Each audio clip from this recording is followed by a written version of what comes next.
In today's video, I'm going to teach you how to activate Sitelock security in Bluehost. By the end, you'll have Sitelock connected to your site and know exactly where to check its status. Start by signing into your Bluehost account and heading to the My Account homepage. This is your main dashboard where all your hosting tools live. If you manage more than one website or plan, make sure you're in the correct account for the site you want to protect. From the home screen, open the Websites section. This area lists every site connected to your hosting. It's a good idea to double check your domain names here so you activate security on the right one, especially if you have staging or test versions. Next, choose the site you want to secure and click Manage. This opens the site management panel with all the settings specific to that website.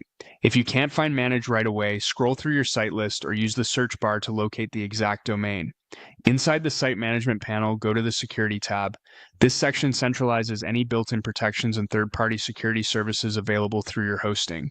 You're in the right spot when you see options related to malware scanning and protection. Select Manage Sitelock.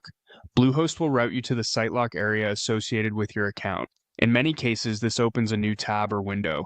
If you have pop-up blocking enabled, allow the page so it can load correctly. Give it a moment if it's your first time. The connection between Bluehost and Sitelock may take a few seconds. In the Sitelock dashboard, click Add Site to connect your website. You'll be prompted to enter your domain and confirm details. Keep in mind that you need an active Sitelock plan to use the service on your website. If you haven't purchased one yet, you'll be guided to select and buy a plan before you can proceed. Choose the plan that matches your needs and complete the purchase within the same flow. Once your site is added, you can view it on the Sites page in the dashboard. This is where you'll monitor scans, see alerts, and review any actions Sitelock recommends. Initial scans can take a few minutes, so if you don't see results right away, refresh the page after a short wait. If the site doesn't appear, verify you added the correct domain and that your plan is active, then try again. That's it. You've navigated from Bluehost dashboard to Sitelock, connected your site, and now you can keep an eye on your security status from the site's view.